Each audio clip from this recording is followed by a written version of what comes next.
Hey, Haruka. Hey. Hello. Pretty good. Let me turn you up the volume. Okay, that's better.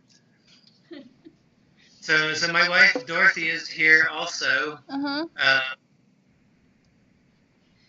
then we also have me. This is Chanel. Sorry, this is really hard over just voice.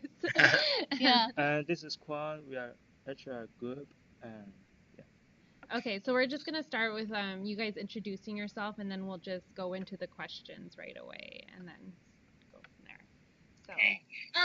Do you mind just maybe doing a little summary of your project, just because I'm not, just up to. So we are making a podcast, and our topic is Asian media culture.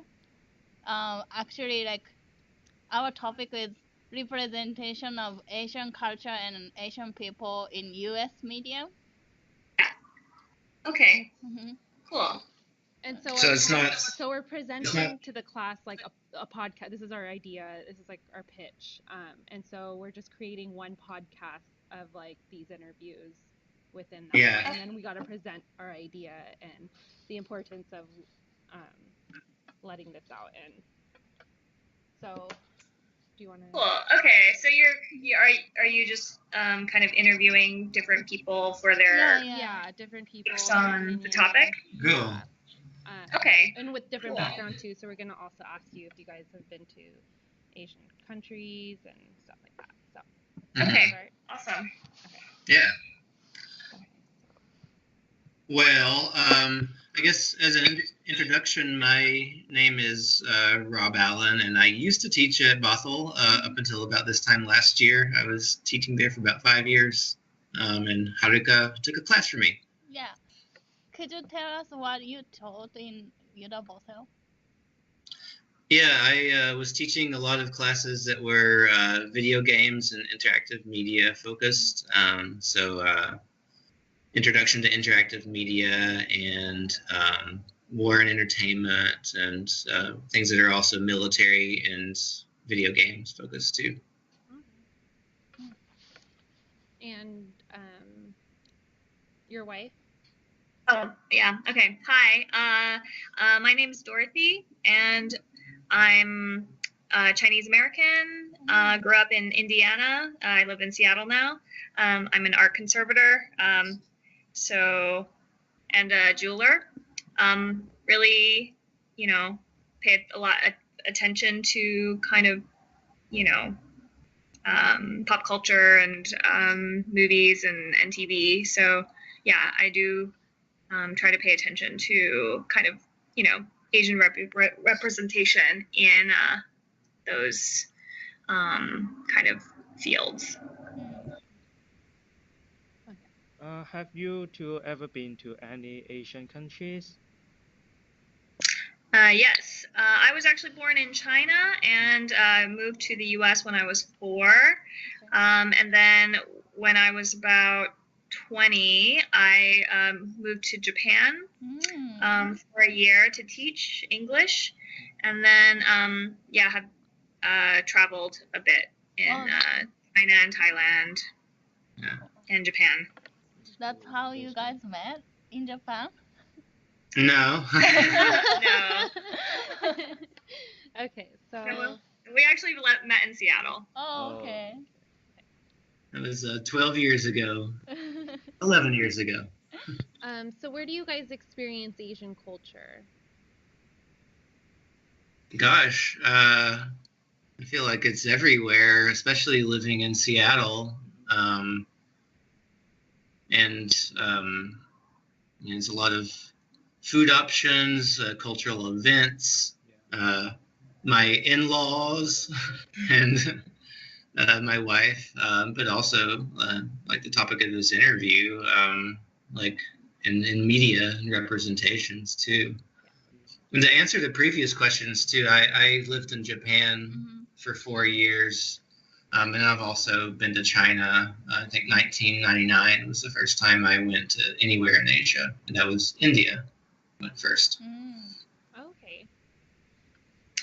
I get Asian culture. I mean, I think just being Asian American, it's growing up, I was very immersed in my Chinese heritage. I grew up going to a Chinese Christian church. Went to Saturday Chinese school, although most of that kind of knowledge of the reading and writing of Chinese didn't really stick, but just not very much. But growing up eating Asian food, Chinese food, and I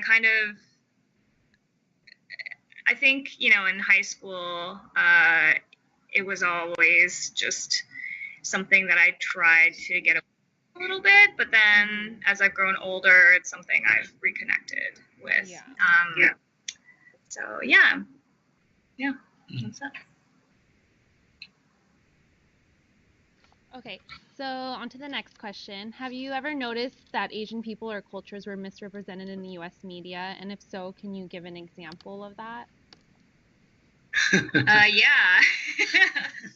I think it's just something that happens all the time, since really the beginning of any kind of media. I was really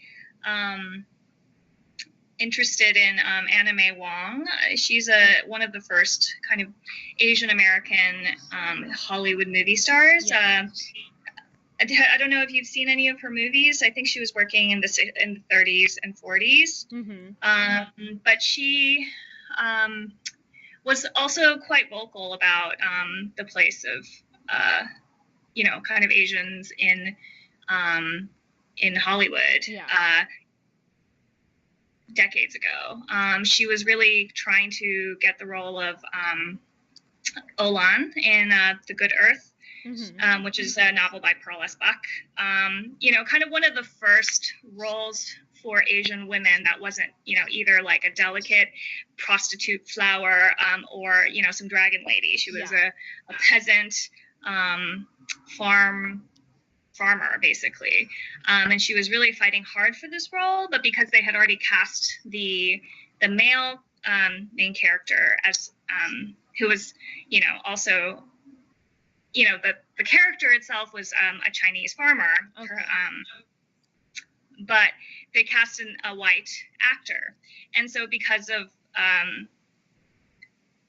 laws at the time that prohibited on-screen interracial relationships, the depiction of those relationships, she was not able to get this role, and it was actually given to a white German actress, basically playing Yellowface. Yeah. Mm-hmm. And that still happens. It still happens. Still, like Scarlett Johansson was just recently cast as a Japanese character. Mm-hmm. That I think it just came out Ghost in this the year. Cellar, is that movie? What is it called? The Ghost in the original- Shell, I yeah, believe. yeah. Yeah.